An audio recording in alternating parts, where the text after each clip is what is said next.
ఇక చూద్దాం దీని గురించి. అనుమతులు మీవే, ఓనర్లు మీ వాళ్ళే, తడిగుడ్డతో గొంతు కోసి కుట్రలా. ఏది దిలావర్పూర్ సంబంధించినటువంటి ఇథనాల్ ఫ్యాక్టరీ సంబంధించినటువంటి అంశం. నేను నిన్ననే పొద్దున్నే చెప్పిన, దిలావర్పూర్ వెనుక దాని పర్మిషన్ ఇచ్చింది బీఆర్ఎస్ ప్రభుత్వమే, ఆ యొక్క కంపెనీ బీఆర్ఎస్ పార్టీ వాళ్ళదే అనేది ఆనాడే నేను చెప్పిన. ఈరోజు రాష్ట్ర ప్రభుత్వం ఈరోజు ఆ ప్రజలు తిరగబడ్డారు కాబట్టి, ఆ ప్రజలు నిరసన తెలియజేసింది కాబట్టి ఈ ప్రభుత్వం ఒక డెసిషన్ తీసుకుంది. అసలు అక్కడ ఏం జరుగుతుందో కూడా వాళ్ళకి ప్రభుత్వం తెలియకపోవచ్చు. మొత్తం తేరుకున్న తర్వాత ఆ యొక్క ఫ్యాక్టరీని మళ్ళీ దానిపై పునరాలోచించమని చెప్పేసి కలెక్టర్ గారు స్వయంగా చెప్పడం జరిగింది. ఇప్పటికైనా కానీ వీళ్ళు ఆ నిరసనను కూడా ఈ రాష్ట్ర ప్రభుత్వ వ్యతిరేకత మీదనే వ్యతిరేకత అని చెప్పేసి ప్రొజెక్ట్ చేస్తూ ఉన్నారు. ఈరోజు చేసింది తప్పు వాళ్ళు, ఇప్పుడు వచ్చి ఈ ప్రభుత్వం మీద నిందలిస్తూ ఉన్నారు. దీన్ని ఎట్లా మనం చూడాలి? ఈ సిగ్గుండాలుగా వీళ్ళు మాట్లాడడం. అదే వీళ్ళు ఏంటంటే ఏ ఇష్యూనైనా సరే ప్రభుత్వం మీద నెట్టాలే, ఒక కృత్రిమ ఉద్యమాన్ని సృష్టించాలనేటువంటి కోణం తప్ప వేరే ఏది కనబడతలేదు. చాలా స్పష్టంగా మనం గుర్తుపెట్టుకోవాలి. ఇగో జనాన్ని రెచ్చగొట్టే పనిలో బీఆర్ఎస్ పార్టీ ప్రభుత్వాన్ని బదనం చేయాలని కుట్రలు, దిలావర్పూర్ అసలు నిజాలు ఇవే. బీఆర్ఎస్ ప్రభుత్వంలోనే ఇథనాల్ ఫ్యాక్టరీకి అనుమతులు, తలసాని ఫ్యామిలీ బంధువులే ఓనర్లు. ఆనాడు 4 గ్రామాల ప్రజల చేత బలవంతంగా 60 ఎకరాల భూసేకరణ, నీళ్లు, కరెంటు, పొల్యూషన్, పర్యావరణం అన్ని పర్మిషన్లు చకచకా ఇచ్చిన కేసీఆర్ సర్కారు ఇవ్వాల్సిన అనుమతులను ఇచ్చి ఇప్పుడు నాటకాలు, ప్రభుత్వంపై వ్యతిరేకత అంటూ రెచ్చగొట్టే కుట్రలు, తరిమి కొట్టే రోజులంటూ తప్పుడు పోస్టులు, ప్రభుత్వంపై జనం తిరగబడుతున్నారని ఫేక్ న్యూస్లు, చేయాల్సిందంతా చేసి తప్పించుకునే ధోరణి. ఇది ముమ్మాటికి బీఆర్ఎస్ పాపమే. కేసీఆర్ సర్కారు అనుమతుల రద్దుకై ప్రభుత్వ ఆలోచన అంటూ చూస్తూ ఉన్నాం. ఇప్పటికైనా కానీ అనుమతులు ఇచ్చింది వాళ్ళే, కంపెనీలు వాళ్ళే. ఈరోజు ఆ దిలావర్పూర్ సంబంధించిన 4 గ్రామాల ప్రజల్లో ఉన్నటువంటి ఆ 4 గ్రామాలకు సంబంధించినటువంటి 60 ఎకరాల భూమిని ఆనాడు మంత్రిగా ఉన్నటువంటి ఇంద్రకరణ్ రెడ్డి, అదేవిధంగా కేసీఆర్, కేటీఆర్, అదేవిధంగా తలసాని శ్రీనివాస్ యాదవ్ ఎవరైతే ఉన్నారో వీళ్ళందరూ కూడా అక్కడ ఇంద్రకరణ్ రెడ్డికి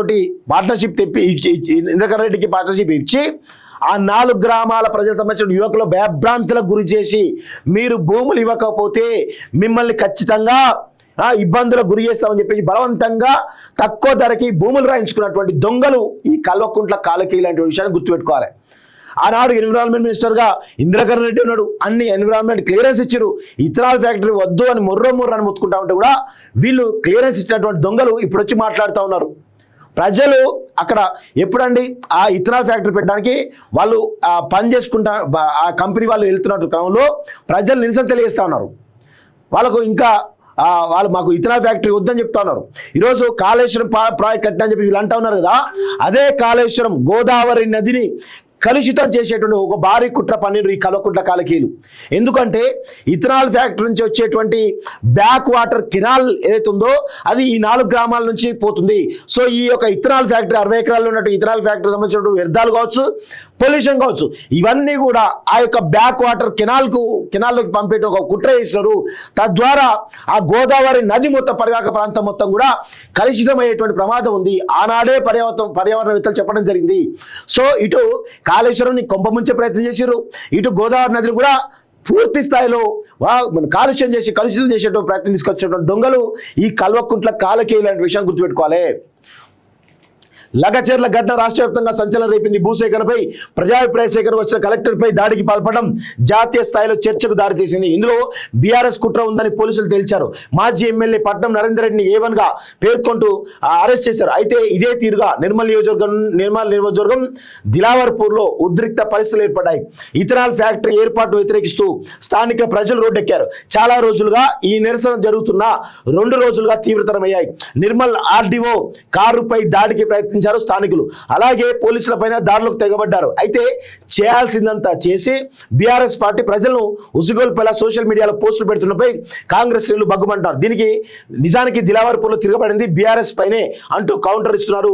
ఇంతకీ అసలేం జరిగింది? కేసీఆర్ ప్రభుత్వంలో అనుమతులు అంటూ ఒకరోజు చూస్తా ఉన్నాం. శ్రీరామ్ సాగర్ ప్రాజెక్టుకు కూతవేటు దూరంలో ఉంటుంది. ప్రాజెక్ట్ ఎగువన ఉండే దిలావర్పూర్ గుండపల్లి మధ్యలో ఇథనాల్ ఫ్యాక్టరీ ఏర్పాటుకు బీఆర్ఎస్ హయాంలో 2022 ఏప్రిల్లో మంజూరు చేసుకుంటే 2023 ఏప్రిల్ అనుమతులు వచ్చాయి. దీన్ని విత్తనాల ఫ్యాక్టరీగా ప్రచారం చేసి భూసేకరణ చేశారన్న ఆరోపణలు ఉన్నాయి. ఆ సమయంలో 4 గ్రామాల ప్రజల నుంచి 60 ఎకరాల దాకా భూములు తీసుకున్నారు. ఈ ల్యాండ్ పూలింగ్ అంతా భయపెట్టి తక్కువ ధరకు తీసుకున్నారన్న విమర్శలు ఉన్నాయి. దీని వెనుక అప్పటి మంత్రి కీలకంగా వ్యవహరించారనేది అన్ని దగ్గరుండి అనుమతులు వచ్చేలా చేశారని ఆరోపణలు వినిపిస్తున్నాయి. భూములు ఇవ్వని వారిని భయపెట్టడం, అరెస్ట్ చేయడం వంటివి జరిగాయని బాధితులు చెబుతుంటారు. ప్రభుత్వం మారడంతో న్యాయం కోసం ప్రజల పోరాటం, ప్రభుత్వ సానుకూల పరఘటన. కంపెనీ డైరెక్టర్ గా బీఆర్ఎస్ నేత తలసాని సాయి కిరణ్ చూద్దాం. ఆ కంపెనీ డైరెక్టర్ అంటే తలసాని శ్రీనివాస్ యాదవ్ వల్ల కొడుకు తలసాని సాయి కిరణ్. వివాదాస్పదమైన ఇథనాల్ కంపెనీకి సంబంధించి సంచలన విషయాలు, వాస్తవాలు బయటపడుతున్నాయి. గతంలో ఫ్యాక్టరీకి అనుమతులు పొందింది పిఎంకే డిస్టిలేషన్ లిమిటెడ్. ఈ కంపెనీకి మాజీ మంత్రి తలసాని శ్రీనివాస్ యాదవ్ కుమారుడు తలసాని సాయి కిరణ్ డైరెక్టర్ గా వ్యవహరించారు. అనుమతులు పొందే సమయంలో ఆయన డైరెక్టర్ గా ఉన్నారు.